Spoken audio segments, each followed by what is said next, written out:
I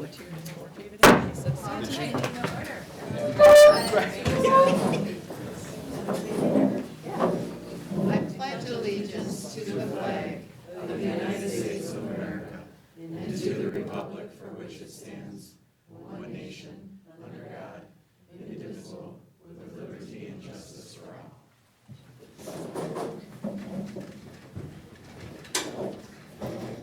Secretary to note, roll call. Shelley. Pat Paulman is excused, all others present. And so I don't know, did they do anything down before they closed session that's super significant? I've been following it. They ended up tabling the thing about the literacy hope. And they had talked about maybe delaying that, but now that's been pushed off again, so. Correct, that's the latest I heard. The biggest push right now, I think, is for the approved curriculums to go through the Joint Finance Committee, get a recommendation from there. I think they had 14 days from when it was submitted, so we're waiting to hear from that. But otherwise, they pretty much are done with their session. Correct, Assembly closed out last week, and I think the Senate has this week yet, I believe. All right, we'll move on. Let's see some report. Chrissy. CISA 7 met virtually and in person on February 14th. Besides normal business, we went over a presentation from Katie Tennyson and Marcy Kuhn. I think some of you probably know Marcy pretty well. They wanted to educate the board on the EMLSS framework, which is Equitable Multi-Level System of Support. And they just kind of talked about their services and what CISA can do to help with mental health resources to all of the districts. They shared some success stories, talked about their customizable support, and then there are some training opportunities out there. I think even like in July and October that probably got emailed to you from CISA about that. And then the other activity we did was board development training. It is part of their new board member training, but it was really just a differentiation of duties for what the superintendent does versus the board. So it was really interesting and interactive on who does this for policy and who enforces this and who handles day-to-day and investigations and stuff like that. So they just wanted to share it with us as part of their new board member training. And that's all we have. We have some other CISA stuff going on, looking at repaving the parking lot if you've been there in Green Bay. If there's a big training session, it becomes an issue. They have to ask for parking at a business next door and stuff like that. So just some normal CISA business. Okay. All right, thank you. Student representative report, Max. Hi, I'm standing in for Morgan today, so that's just what's going on. The girls and boys basketball, they went to regionals this season, and spring sports are starting up, so that's exciting. I believe track and baseball and softball, and more. Summer musical auditions are starting up, and recently 15 students have exhibits in the 2024 Young Artists exhibits, which I believe it's their artwork placed in separate buildings across the main street, kind of the main strip in Algoma. And sophomores and juniors are going to a Door County job fair that's taking place on March 6th, so that's exciting. I know those are always really exciting for me as a kid, as a younger student, just to see what kind of careers are out there. And then Wolf Den is going on a family field trip, ice skating on Thursday, so that's pretty exciting. Where do they have ice? I have no clue. It's gotta be indoors, right? Probably. Otherwise, I don't think Titletown is doing that anymore. See, originally, I think they were going to go to Titletown, but I don't think Titletown's doing it. Yeah. Maybe by first date, never know. Maybe so. Roller skates. Yeah. Yeah, it could always switch. Thank you, Max. All right, I don't have any misconceptions and rumors. Anybody sign in this week? No. And I don't have any particular announcements other than I think our thoughts are all with Pat, who is undergoing her cancer treatments, and I think, we wish her the best. That is why she's not with us tonight. Okay, we'll move on to administration reports. All right, Amber is down in the Dells right now for the state business manager conference, so I'm stepping in for her. 3 key takeaways for tonight's presentation on my part. We'll do an update on the district finances. I would like to go over the April 2nd referendum presentation that I am giving to the public, so you have an idea of what's being shared out, but also for the public that is here and maybe viewing the board meeting online, so they can hear the same information. And followed up with the civil rights data collection report. So, in terms of finances for year-to-date, as of January 31st, when we pulled the information, right now we're 7 months into the fiscal year, so expenditures would ideally be around 58%. Our operating funds continue to be on target for the 23-24 school year. The low percentages in the general fund are due to a transfer of funds. This will be completed after the property taxes and state aids are received later this year. They're starting to slowly come in, I know, so property taxes are received January into February here. And then we post them to Fund 39 and to Fund 80 appropriately. Approximately $1,178,000 will be posted to the general fund and Fund 10 in February then. And then for some other funds, our Fund 38, 39, and 46. For 38 right now are mainly just some transfers that we're doing. Funds are being transferred as debt payments and being made. And then our Fund 39, we've received most of the revenues at this point. And we just have over $2,000, which will be received here in February yet. For Fund 46, we've not had any expenditures to this point in 23-24. And again, remember, the purpose of this fund is to build up a balance for some major capital needs. Smaller capital expenditures are funded through the operating funds. So, any questions about the finances? All right, I'll get into our presentation for the referendum. So far I've had 4 or 5 community sessions I've been a part of, and I think I've got about 12 more to go from now to Election Day on April 2nd. So big thank you to Barb. She's been at a few of them and was able to join one. So other board members, if you are able to attend any that are coming up, I know Chrissy, you're coming to the PTS at the elementary school when I present. So it's great to have board members there as well to show support. So I always start with, when you hear Algoma School District, what do you think of? And the comments have been very positive. Very student focused, small town, staff really care about the education of our students, so I'm happy to hear that. Jump into our agenda for the presentation. So we'll go through the planning process, the critical needs of the district, how we've gathered community input, some solutions that we have found to address the needs, fiscal responsibility, and then I'll present the actual referendum question. So the planning process, as you all know, started back in November of 22. That's when we took a hard look at our financial forecast and as well as our facility needs across the district.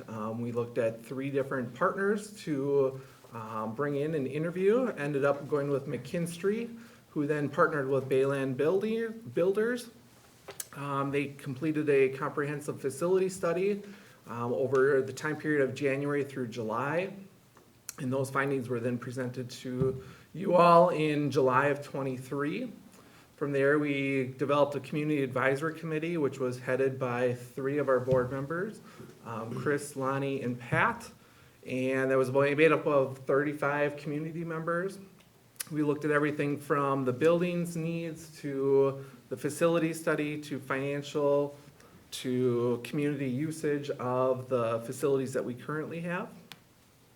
And then we did the community survey in November, and that hit all the mailboxes throughout the community to gather more input. And we'll share a little bit about the results of that again. And then the community advisory committee met one last time in December to review the survey results from the community and made the final recommendation then to all of you as a board. And then in January 8th is when you all voted for the referendum question to move forward. So our critical needs across the district. There were some areas of concern that came up through the facility study as well as hearing from the community members. Spaces that better support educational programs, safe and secure entrances in classrooms, our aging infrastructure, primarily the plumbing, the roof replacement at the elementary school, more storage for physical education, the track resurfacing, as well as parking lot resurfacing here at the middle school and high school, increased energy efficiency throughout the district, our outdated audio and lighting at the Performing Arts Center, and then the last concern was lack of playground accessibility for all students at the elementary school. So safety and security, to start with that, this is a picture of the middle school and high school entrance here. And you can see that when visitors come into the building, they are not directly forced to go into the office. If the door is open to the building, they have access to it, or if someone is coming out and the door happens to be open, they can easily get into the building. So, this is a picture of our middle school and high school band room and storage. And you can see the number of chairs and music stands and equipment. And we have, happy to share that over 80% of our students in the district are either part of a band or choir program. That's pretty amazing for a district our size to have that many students involved in music. And so this space is just too small for the number of students that we have in our programs. Pictures of some restrooms here at the middle school and high school. They are outdated, and most of them are not ADA accessible, meaning they don't have the push buttons to open the doors. Some of the stalls do not fit the proper requirements for wheelchair accessibility. So, this is a picture of our Algoma Venture Academy space. So they are split between 3 different classrooms throughout the building, and so having that split, it's hard for kids to collaborate, work with the staff members throughout the day. So, and then also we do not have a dedicated agricultural classroom or lab space in the district. These are some pictures of our tech ed room. So the first picture that you see on the top is a primary classroom space, and then the bottom picture is our metal shop. And then these 2 pictures are again, the metal shop from a different angle, and then our wood shop. And so we have a great number of students interested in tech ed, and some of the equipment is just outdated and could be repurposed or removed to better support the learning of the students. So, picture of the track. Tracks usually last about 20 years. Ours is beyond that, and you can see it's a rubberized surface. With the harsh winters that we have, it's just it's deteriorating basically. So it becomes a safety concern as well. Picture of the middle school, high school parking lot here. Just like roads don't last forever, neither do parking lots. So you can see the potholes that need to be addressed. And then to get to the elementary school, this is a picture of the playground. You can see the communication board that we put in a couple months ago, thanks to a generous donation, so students with disabilities are able to communicate with their peers and with staff. They are not able to easily access that equipment and play with their peers. So, this is probably some of the pictures that shock the community members the most I have found. These are pictures of some plumbing and damage to our ceilings due to our roofs leaking at the elementary school. These are pictures of the plumbings that were taken actually either in the basement of the school or in a classroom storage closet that is right next to the classroom. So the problem that we have with our plumbing right now is it's original to the when the building was built, which was 94 years ago. And with pipes like this, they leak and they have odors that come out from sewage. So it's very hard for our students and staff to focus and learn throughout the day when they are dealing with this. Ceiling tiles, you can see the damage from within a classroom, and then the other picture is in the gym here. And that is due to areas of the roof that are leaking and water is getting in behind that and causing the damage. So, Our Performing Arts Center, or the PAC, so all of the lighting and sound system are all analog functioning, which is very outdated. It's good for students to learn on an analog system, I've been told, which is good, but we also would like to update it to a digital system. That gets us to the community input. So we had a community advisory committee, again, like I said, made up of 35 parents, grandparents, staff members, school board members, local elected officials, business owners in the community. And we looked at the facility report, we toured both of the buildings, discussed the needs across the buildings, looked at the community usage, how are people coming in using our facilities currently for different events, looked at the financial implications, and then ultimately made a final recommendation that was brought to the board. You as a board wanted more input from the community, and that was where the community survey came in place in November. We had 466 respondents, which is about 19% of our community.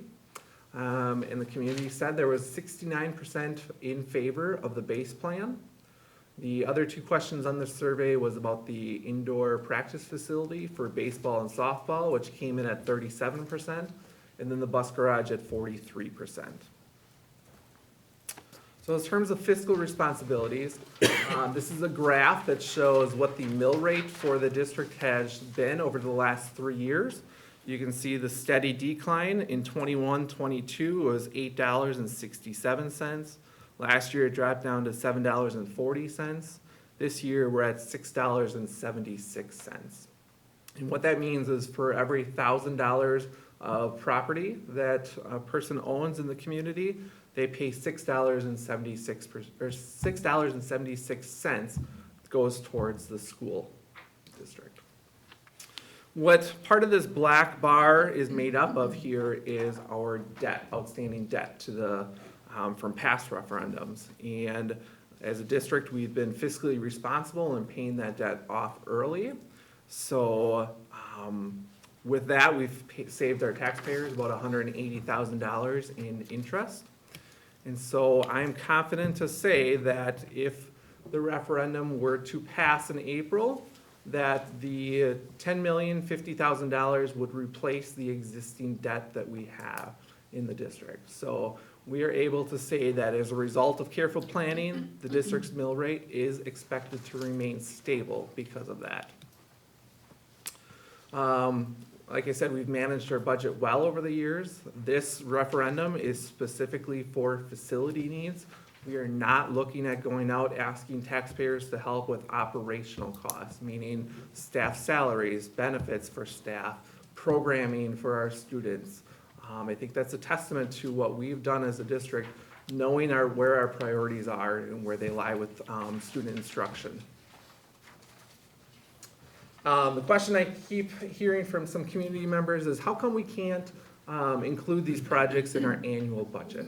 And I always give the example of if you are at your house and you have an outlet that goes out, you are easily able to go to the hardware store and replace that outlet.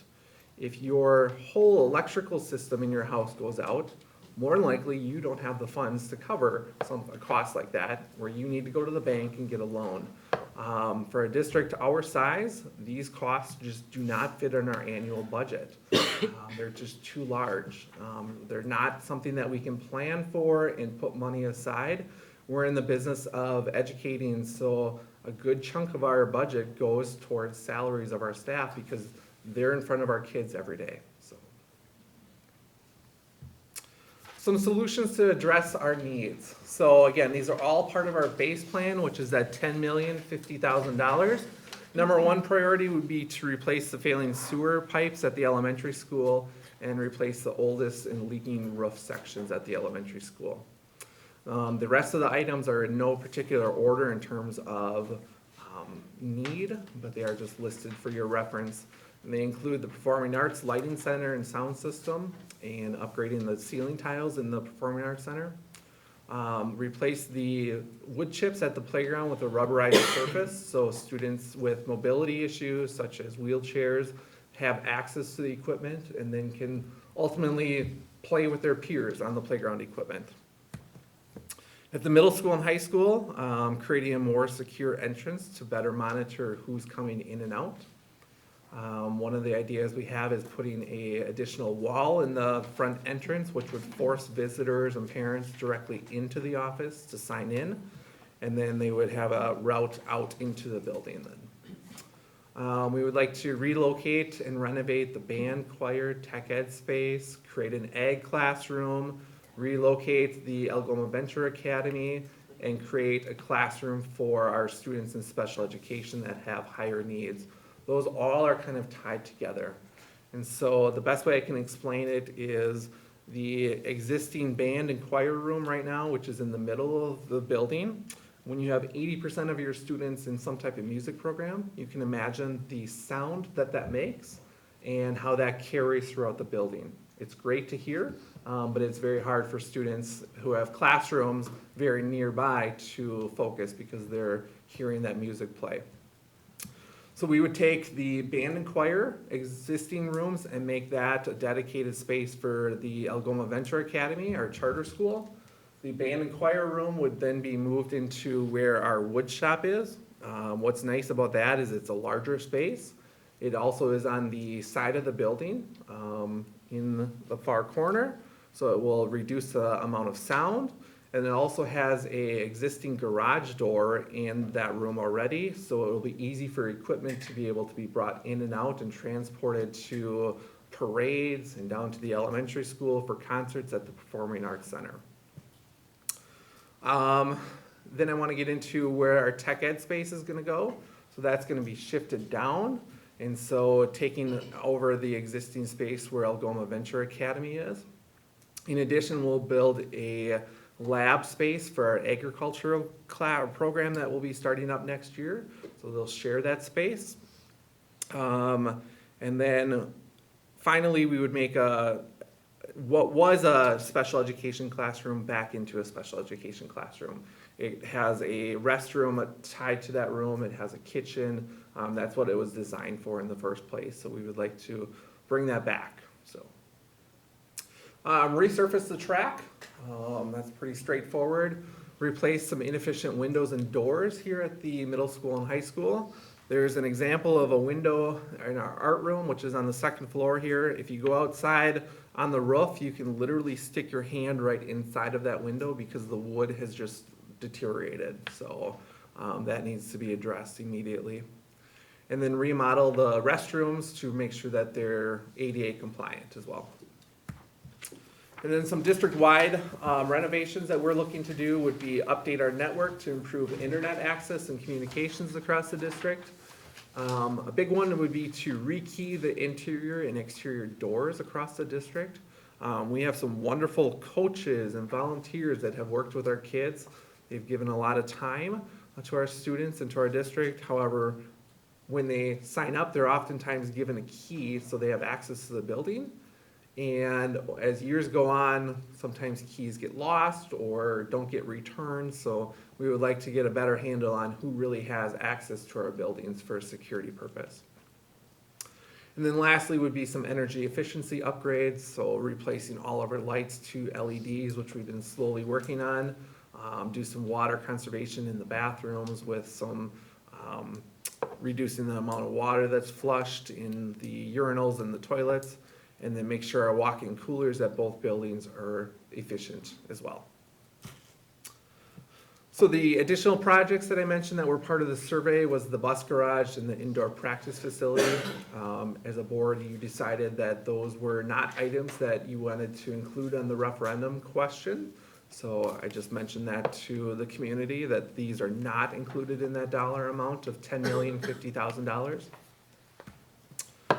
And then lastly here is the referendum question that people will see on the ballot. So they're familiar with it. It is quite lengthy.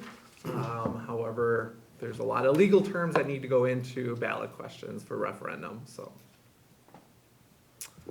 We just want to finish here. We have 2 informational sessions for the community to come see our facilities and learn more about what the referendum will all entail. And those are going to be held on March 12th at the elementary school. We'll be doing a tour of the elementary school. Katie will be leading us through from 5 to 6, and then we'll have a presentation for the community from 6 to 7 in the Performing Arts Center. I know that is Bandorama night as well, so unfortunately, it's hard to find dates when things are available because of spring is so busy. But there's a second opportunity, and that is on March 21st. That will be here at the middle school and high school. We'll do a tour. Dave will lead us through the building. Katie will lead us through AVA spaces. And then we'll have an informational session from 6 to 7 in the library. So. And then lastly is just taking questions that people have. So any questions from all of you? Bandorama draws a good crowd. Can you just go to that? Yeah, right? I may have some flyers put out. Oh, So. And especially you guys on the committee, if you can at least get to the informational session, that'd be good. Yes, we will have Baird, McKinstry, and Bayland Builders all be part of those as well. They'll be present and be able to share information and help answer questions that community members may have, so. I'll be at the second one, not the first one. That's fine. Me too.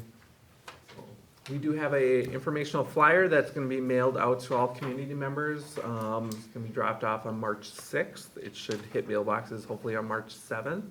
That will be our first flyer or mailer that will go out, and then we will also be doing a postcard towards the end of March, right before people go to the polls, so. Did I miss anything? My first presentation was about 35 minutes, maybe? Yeah, and then slowly been getting it down a little bit more, so. Let's see. It was a receptive audience, so it was the Lions Club and they, yes, Ah, they were happy with the information. exactly. The last thing I just want to touch on is our civil rights data collection report. This is mandated by the Office of Civil Rights under U.S. Department of Education. All districts across the U.S. need to complete this. It was supposed to be due today. However, the portal that we've been using has been down and very slow when it is up, so they extended it, we found out Friday, to March 18th now, which is welcome news because it's a lot of information that you need to collect. All the information goes back to the 21-22 school year, so you can imagine how hard it is to go back and find all that information.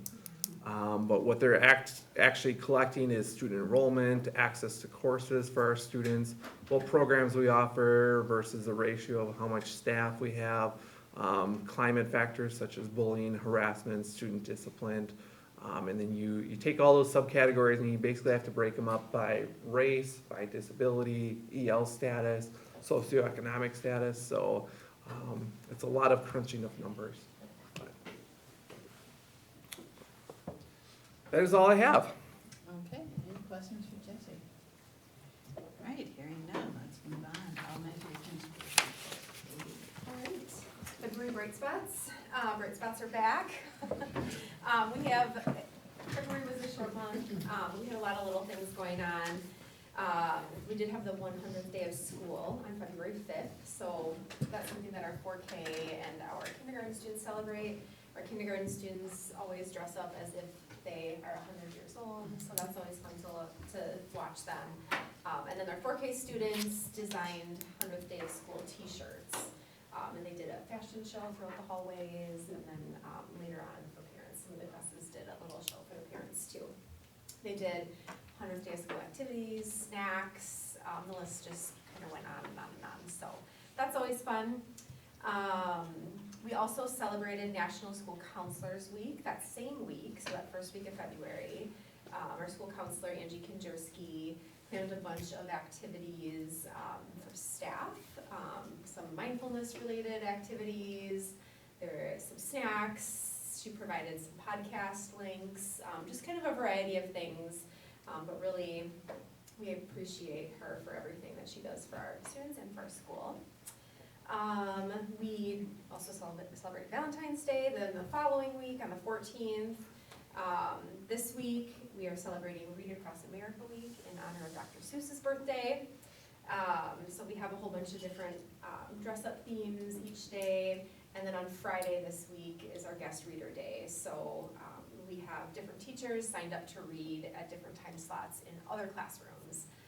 So students will have a chance to have a couple mystery readers in their classroom on Friday. So that's always a fun way to end the week. And then Thursday is leap day, so Marie and I have some fun activities planned for the staff, just to kind of make it something fun and different. Unforgettable, so. Sprockly. So we'll go with that. So it's been, again, short but a busy month for sure. We have been kind of talking a little bit about Act 20.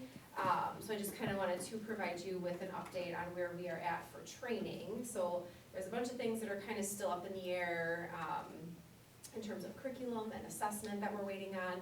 But the one thing that we have gotten started on already is our teacher training. So all of our teachers in grades K through 3 must be trained in a program that's on an approved list. They have to have begun that by the summer of 2025. So all of our teachers are signed up. There's 5 different cohorts. The first one started right at the end of January. They've had 2 sessions already. So we have 7 teachers participating in this first cohort, and then the next one starts in the summer. So everyone's all signed up, ready to go. We've actually had quite a few questions from teachers in 4K and also 4th grade and up, wondering if they could also do the training. So I think that's kind of a positive thing, just in terms of learning more about science of reading and the philosophy behind that on a collective scale.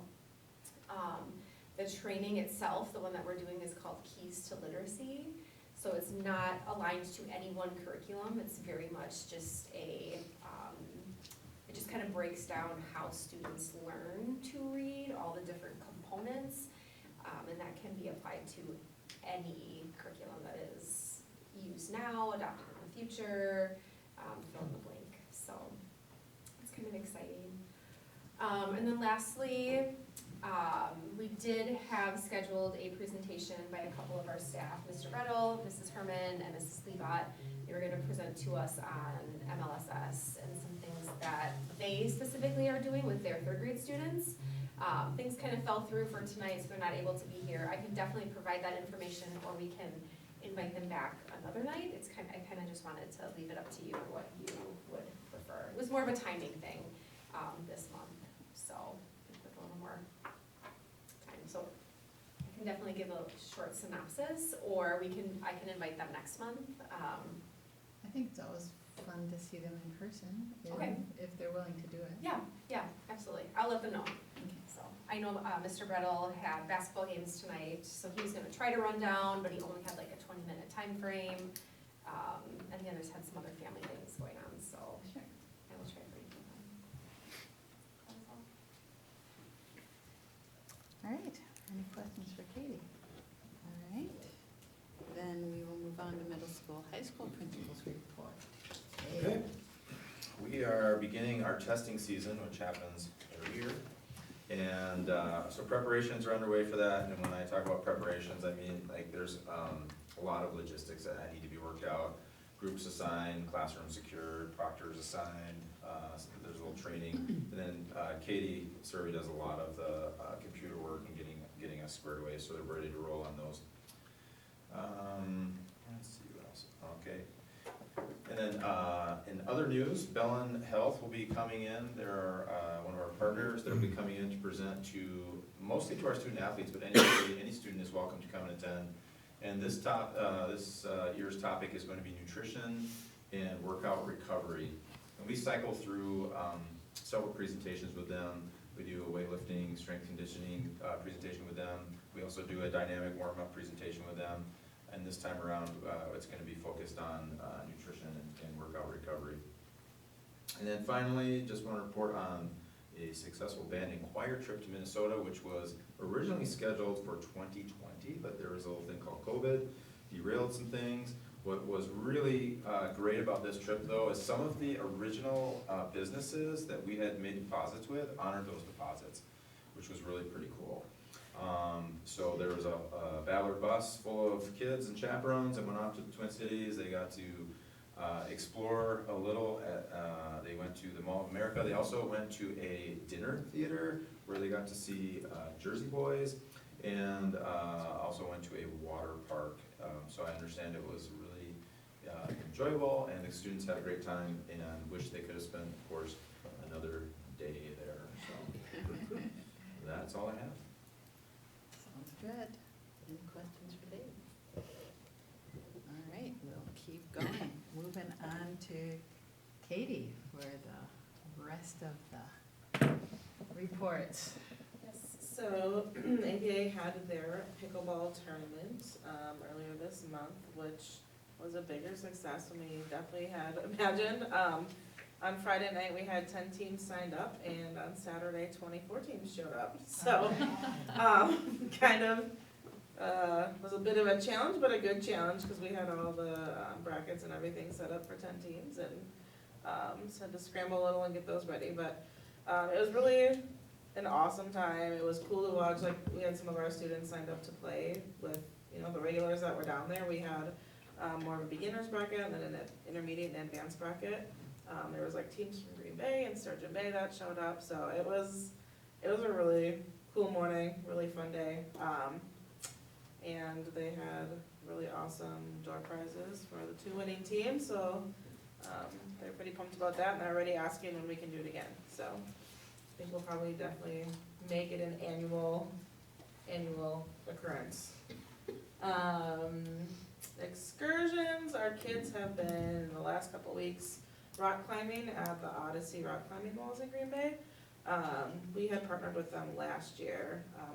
It opened last year, and the 2 guys that opened it came and talked to our kids about starting a business, and what that all entailed, and our kids had gone to kind of see the business as it progressed. So they were there before the rock climbing walls were up, and then all the different steps of opening, and so they went back this year again and did the rock climbing walls, which they absolutely love. So that was fun, and then they got to go curling, was it last week or 2 weeks ago, at the Green Bay Curling Club. So a little competition between the staff and students. I think some of our boys were humbled a little bit that the staff came for booty, but it was a good time. And then we have Mr. Aiden here, who's going to present his semester project. We're gonna probably do this quarterly. I will have one of the students come in and present. So Aiden is our first guy up. All right. Aiden Gwynn, I'm a sophomore in ABA. And I chose seed library for my project because it gives new gardeners a way to get seeds without having to pay for any of them, because price of seeds has been going up with everything that's been going on. So I reached out to Hudson Valley Seed Company and got a bunch of seed donations from just last year's seeds that they can't sell anymore.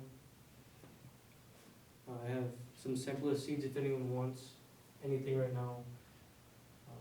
And once it's all finished, it'll have labels for all the plant families on the containers itself.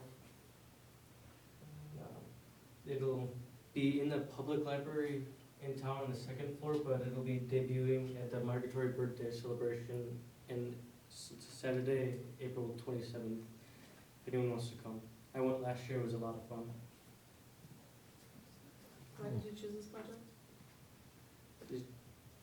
If somebody came up with the idea, and I thought it was somewhat fun to do. And then what are some of the things, and you've been in ABA since it opened here? Yeah. So what are some of the things in the last few years you've been doing that kind of led up to this? Been doing hydroponics since before ABA. I started in 7th grade in a botany class. Just got really into it, and I'm doing a seed library. So did you have particular seeds in mind? I mean, did you do research on what ones you'd want to try and go after? I mean, Just whatever they were willing to donate. okay. a lot of more native species were donated from Miss Lemmy, or Lumberton. Okay, nice. And then did you package them up? Yeah, I packaged and made the labels that are on some of them. Are there planting instructions? Yeah, I have planting instructions, when to plant, kind of.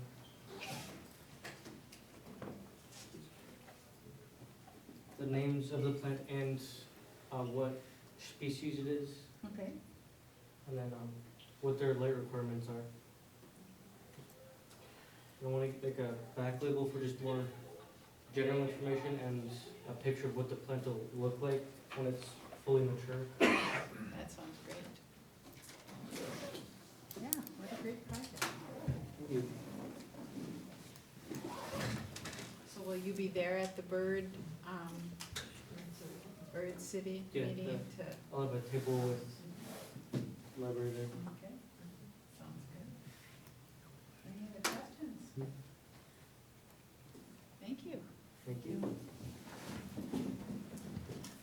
All right, and then Pathfinder did a walking taco fundraiser for Wilson's Wish on Valentine's Day. And they sold $275 worth of walking tacos. Some of the companies in town put in some rather large orders, so I think they sold a total of 92 walking tacos for Wilson's Wish, so Nice. that was great. And then they, through Aaron Balone, have been working with ESI, for sure. They're empowering and supporting individuals, which has been a new partnership for them this year. They've been coming over, I think, is it every other week or once a month to just do a cooking project, and then the Pathfinder students plan an activity for them. So that's been a really great partnership for them to have this year, just to be able to explore some of the other members of our community and people they generally probably wouldn't get to work with. So, Sounds good. so like that. All right, moving on. Special Ed Wellness Report. Yeah, we had our annual early childhood screener last month in January. It was right before the last board meeting, but I didn't have enough time to gather some of the insight about it. We had 11 participants ranging from 26 months to 41 months, or 2 to 3.5. The participants were able to come in for a little bit of playtime, and then there were some different centers where they were assessed on their fine motor abilities, gross motor abilities, communication, and hearing. And then once the staff gathered the data, they sent home just a report on just the developmental level and if there were any areas that they might want to get checked out, or if a referral for special education was needed. So it was pretty successful. A huge shout out to Kaden Shaw, who organized that. She went through the census information to gather addresses, to send out flyers, and she just really put a lot of work into that. So kudos to her. Next, this month, I finally feel like I've been back into the swing of things as a director, following last semester being a little crazy. But I was able to create a survey for the special education staff just to check in and see how they were doing and provide a platform for them to give any feedback or propose any solutions to barriers that they're facing. And it was really helpful to get some information and help me check in with staff to see if there's something that they were needing that I wasn't seeing. For example, just like some walkie-talkies, or the need for some student information. I was just able to touch base and set up my calendar for them to have a link to set up a time to meet with me if they wanted to discuss anything further. Of the surveys, I had 20 responses. 8 out of 9 special education teachers filled it out, 7 out of 10 paraprofessionals, and then the remaining were some of our related service staff. I had them rate how they're doing on a scale of 1 to 5, 5 being the best, 1 being the worst, which averaged at about 3.6, which I would say for February isn't the worst. I know this can be kind of the doom and gloom time of the year. One of the biggest things that came up over and over again from staff was just feeling like the need of our students always feels like it's greater than the amount of time in the day or the amount of staff available. And then just like the lack of subs when staff are out, it just puts an extra burden on the rest of the staff. So that was a really good reminder of kind of where everybody's at and what they need. Lastly, we had our District Health and Wellness Committee this evening, earlier at 3:15. Kind of a smaller turnout given some of the other things going on tonight, but we were able to talk about some different offerings that we'd like to have for staff in the near future, such as bringing back like walking club for some of the staff members as the weather's getting nicer after work, just kind of go for a little walk and talk and maybe have a walking meeting. Whitney in the Wellness Center wants to start up a HIT class before school for some staff that are interested in working out before the school day starts. And with us having the free membership for our staff members, we brought up having that also for substitutes as an incentive, maybe to even get some more people in as a substitute to have a free membership to our wellness center. So more to come on that, but it was just nice to meet again as a committee because we haven't had a chance to meet yet this school year. That's all. Sounds good. Any questions for Marie? All right. The next one is the three of us that went to convention. We wanted to give a little bit of updates.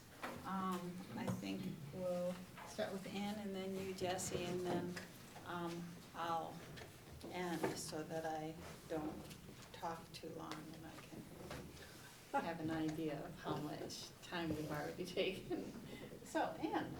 And because I can talk too long, jump in if you've been to the same program and add whatever you want.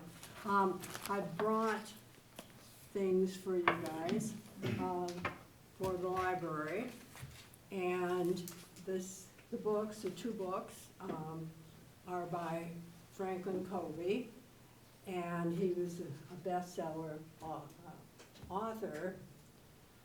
And his 4 roles that he talks about is inspire trust, create vision, have a strategy, and re-energize the potential that you see in, and we would see it in students. He saw it in people. So that's yours. Then the breakfast on Thursday morning, we all went to. Honest to goodness, that speaker, when she was 5, I think she's 32 now, when she was 5, she had a stroke. And she was able to get through that and be just normal. And then at 10, she had another one. And that time her right side was paralyzed. When she talks, you wouldn't know that. And one of the things that hit me, my granddaughter had said she was mad because nobody ever taught her how to braid her hair. Why didn't anybody ever teach her that? And so this gal said, she asked, do you think I'll be able to braid my hair? And the nurse said, no, I don't think so. She said, whenever they told me I can't do something, that's what I'm going to do. So she showed us how she braided her hair. Yeah, she still had one arm that was still quite affected, Yeah. and one leg. And what did she say? I'm not limping, that's swagger. I mean, her attitude was just amazing. Yeah. Wonderful. I mean, she said, you know, you use your right hand for everything, but she would use it, take a water bottle and stick it in here. She, because She would she demonstrate. could Yeah. do it, even though she was told she couldn't. She was amazing. Then another one that I really was intrigued was an outdoor classroom. And we went and looked at that also. They talked about being outside, you know, and it's wintertime, but it's solar, and they put heat in those, and they're all open. But they said kids need to be outside, and they're seeing that it's really helped kids with mental health. And the session that I went to, that particular school had a woods similar to what we have. And they did their science classes out there and worked, you know, taught the kids about trees and all that kind of thing. And it was, Yeah, this solar canopy thing is what was really cool. It's basically the whole roof is solar panels, and then they have a concrete base so that you can put tables however you wanna use it. But because you have the solar panels up there, you also have the ability to have electrical outlets or whatever you want out there in terms of being able to do classes, but. and they will help with grants. Because we were trying to figure out, you know, how we could do that and get people to come in and donate. But they said, no, they really work with grants. Remember that anatomy table last year? Oh my. It's still there. I mean, that's something that just fascinates me. And they just do the whole thing, and they have done some scientific experiments that they're doing with it now. So I'll give you that too. Yeah, they've, yeah, I grabbed stuff too that I could, yeah, cause I don't know how we could ever do it here, but if there's ever a way, it would really be fun. They have anatomized tablets now as well. But they have the big table, but they use, they're using it for all sorts of different science and other kinds of experiments and that kind of thing, which they demonstrated, so that it's more, it's multi-use. It isn't just for the anatomy things. So, yeah, we got all sorts of information. And they also felt that there were grants available. Right. So, yeah, it's really something to see.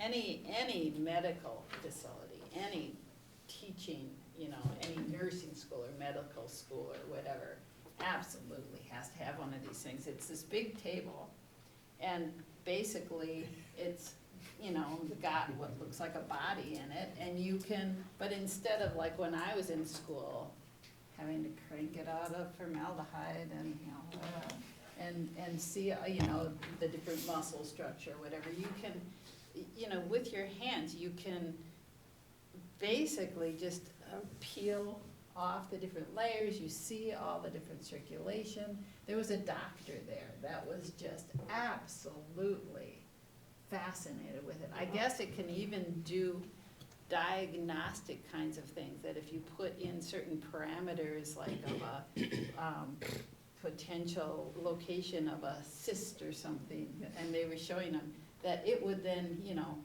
show it in the body. I mean, it's just the future of training for that kind of thing is just I can see, insane. you know, kids from third grade even being so fascinated with it, because it's all the nerves, all the muscles, everything, and it's right in front of you. And animals. They have dogs.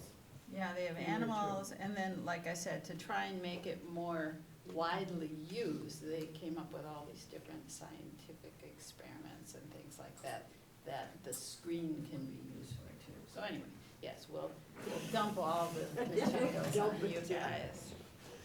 And one that I really thought was important for us is, it was called Be the Bridge. tell the story. And these were two schools that we're talking, Mineral Point and Waterford District. They're, they're larger than we are. But they're out there, they've hired a full-time communication person. And they're out there telling it. And I know Luxembourg Casco has their own communication person, so their story is out there. And one of the schools has a media class, and that's their whole thing, is taking pictures and getting those pictures to that communication person and getting them out to the public, out to our communities. So I thought that was something that we need to look at. Okay, I'll dump all my stuff on you too. It's always, and that's one thing I'm gonna miss, is going to convention, because there is so much there. The exhibits are just fantastic. And over the years now, they've given us more time to go to the exhibits. When I first got on the board, I had been going to library conventions where we had exhibits also, and so she told me that, well, she doesn't normally go to the exhibits. I said, really? I think you should. Well, she said, I'm gonna go and get a cup of coffee. I said, there are 2 places in the exhibits that have coffee. And I dragged her in there, and now she goes through the Yeah, things. well, part of it was, it used to be where, okay, are you gonna go to a session or are you gonna go to the exhibit hall? And now they've realized that you can learn so much from the different vendors and what's out there and all of that, that they schedule time in for it, so, yes. It wasn't like I was just going around town or something. Are you done? I'm done. All right, Jesse. So I was actually able to present at the conference or convention during one of the breakout sessions. So superintendents from Denmark, Kiwani, and Luxembourg Casco and myself partnered together, and we did our presentation on Sharing Doesn't End in Kindergarten, is what the title was. So we talked about all the different programs that we have in place or are working towards across the county for our students to take part in. So I'm really trying to find those individualized pathways for our students. So anything from the Anape Auto to Diesel program to the Bellin Health Academy, Rising Phoenix, our work we're doing around with the agricultural firefighting program, and then also our just shared course book where students can take maybe something virtually at a different school that one is not offering. So we had probably, if I had to guess, maybe 60 to 70 people in attendance in the audience.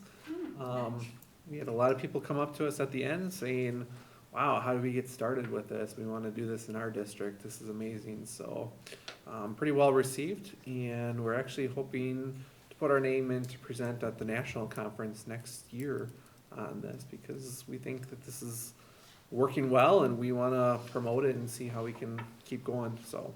And it was one of the recorded sessions, right? Correct, Yeah, I right. have not watched some of that, but I'm anxious to see you. Nice. Okay. I have way too much, so I'm going to condense it. Went to just wonderful sessions. One was Hot Topics in Special Ed, where, you always learn something. I won't get into what I learned. The Surviving Ransomware, all about cyber attacks, which, the line there was not if, when, and it certainly was sort of a timely thing. And what was really interesting about that was talking about advanced planning, so you're not totally caught off guard, especially some of the disasters that there were some people there that had it where it just completely shut down and took over their, out of the blue. But, being aware of there's a wonderful response team, cyber response team in the state that, you know, they wanted to make sure everybody had the resource number. And I know Jesse is very aware of all of this kind of thing, but it was fascinating. The other thing that was sort of surprising is that K-12 is the primary target for ransomware. I thought, why would they care about schools? But apparently, and in the, you know, since 2021, I think 10% of the school districts have been hit already. The outdoor classroom, I picked up a whole bunch of stuff on free hands-on energy kits and free outdoor programming and lesson plans and stuff like that. So I will throw that along with Ann's stuff, because yes, we're both very excited about that. The Stephen Covey book, the Trust and Inspire, which she talked to you about. I think she also had a second book that was more for like the kids. I mean, basically, the whole idea of leadership change, a mindset from command and control to trust and inspire. And it's well written, and you know, he said, I sort of enjoyed that he talked about, there's a lot of people who think they are doing trust and inspire, but they're really doing more of an enlightened command and control. And the difference being, you know, motivating somebody is totally different. That's more in the command and control. You know, you're still motivating them. The trust and inspire is you are inspiring them to come up with their own. But anyway, so I think between the two of us, we have two of these books, and more than I happy think to. they'd be good in the library for, Well, and anybody, yeah, anybody, any one of you that would like to read it, it's, yeah, anybody in a leadership position could benefit from that. Let's see. Oh, another one that I thought was really sort of near and dear to my heart. It was talking about the problem with vaping and tobacco and nicotine addiction, and talking about how schools are sort of the front line, not only for the incidence of it, but that also have the opportunity to do something about it. And changing, you know, the idea of, instead of moving from a punishment approach to a supportive approach. Instead of suspension or, you know, community service or whatever, you know, actually trying to deal with the problem. Because you know, they have found with all the different research that so often, especially in terms of kids, students that are addicted, they say it's related to anxiety. It's, you know, a lot of mental health kinds of issues are tied into why they started in the first place.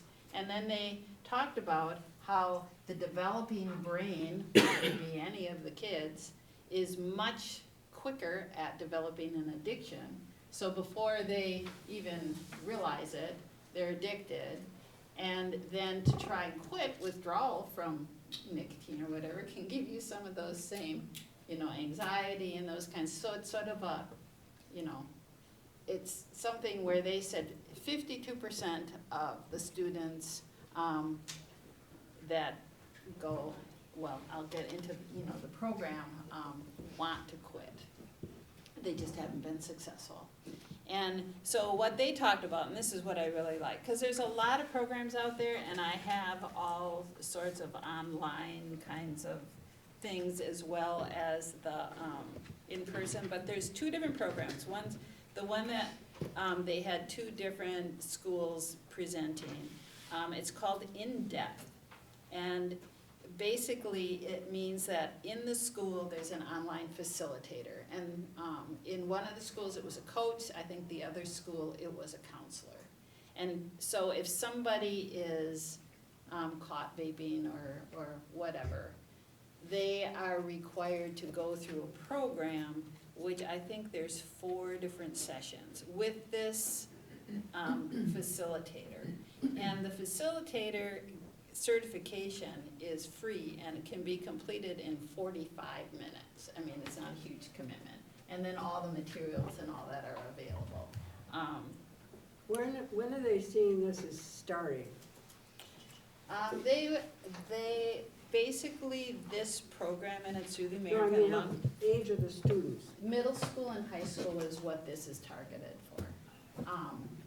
Not that it couldn't happen before that, but this is for middle school and high school. And it seemed like, I just like the idea of having that person-to-person approach. Because they felt that it was much more successful, and that a lot of the students that were forced into the sessions actually were able to be successful in terms of their quitting their use of the vaping or the nicotine. And a lot of it was just realizing, getting the information on how damaging it is to their bodies, and, if they were an athlete or wanted to be an athlete or those kinds of things. But then having the support of that person. And it can be done one-on-one or in groups. They also have a 2 to 3 hour online platform that is available. There's just lots and lots of resources. I like the idea of having something as a support versus a punishment, because it is a big problem. And it isn't, it's a problem with all the kids. Apparently 26% of the kids in the nation that get mostly A's have a problem with a nicotine addiction. So it isn't just, underperformers or whatever people want to try and, they can maybe get started because of anxiety or other kinds of things, and then get addicted, and then they're stuck. So anyway, I've talked too long about that, but I'll give somebody the information on that. And then some cool stuff about apprenticeship programs, for the trades and that kind of thing. I don't know if that would, maybe the counselors, free programs and paid programs. Probably for our tech guy, there was just a wonderful robotics demonstration by the students. And there's all sorts of resources and contests for different groups and ages and whatever that I think he had mentioned he might be interested in robotics, didn't he? So this, the kids that were there demonstrating their, I took pictures of them. yeah. They were just so, Oh, yeah, they excited were, about it. yeah, and yeah, there's competitions even that go to a national and a world thing if they get that involved. So, yeah, lots of resources, always inspirational. The last one, which was also, and this is gonna involve work for me, not you guys for once, right? It's not like coming back and saying, oh, this is great, do it, It was challenges to curriculum, and it was really, really good. Went through all sorts of the laws, state laws, and what where our authority lies, but a whole bunch of it was a matter of, take a look at how your policies are written so that you can be proactive. For instance, do you even mention in there if there is a challenge to curriculum if they have to be a resident of the district or have children in the school? Because if you have that in your policy, you can limit a lot of the kinds of things that might be coming through. So just a lot of those little hints. So I'm on the policy committee and I'll take a look. Obviously, there's a lot that is legislated in terms of statutes, in terms of our curriculum and that kind of thing. In terms of our hands being tied, but certainly, people have the right to submit complaints and things, but we want it to be a legitimate kind of thing, not a list of, 100 things or whatever, so that it just doesn't overwhelm the district. So that's something an assignment I'm giving myself to look into, so. Yeah, I went to, one on library hot topics too. And that's, be sure your policies are strong. All right, we'll move on to action items. I need a motion to approve the regular board meeting minutes of January 22nd, 2024, and the board retreat of January 23rd, 2024. So move. Second. Motion made by Lonnie, seconded by Chrissy. All in favor? Aye. Opposed, motion carries. I need a motion to approve the bills that were presented to us. So move. Second. Motion made by Chris Schley, seconded by Chris Brenish. All in favor? Aye. Opposed, motion carries. I need a motion to approve the middle school band choir trip to Six Flags Great America on May 24th, 2024. I'll move. Motion made by Ann. Do I hear a second? Seconded, was that Lonnie? All in favor? Aye. Opposed, motion carries. Any requests for future agenda items? Hearing none, I will ask for a motion to go into executive session under Wisconsin statute 19.85 subsection 1 NC for the purpose of personnel matters, compensation, staffing, resignations. So moved. Second. Motion made by Chrissy, seconded by Chris Benish. Roll call vote. Chris? Yes. Ann? Yeah. Chris? Yes.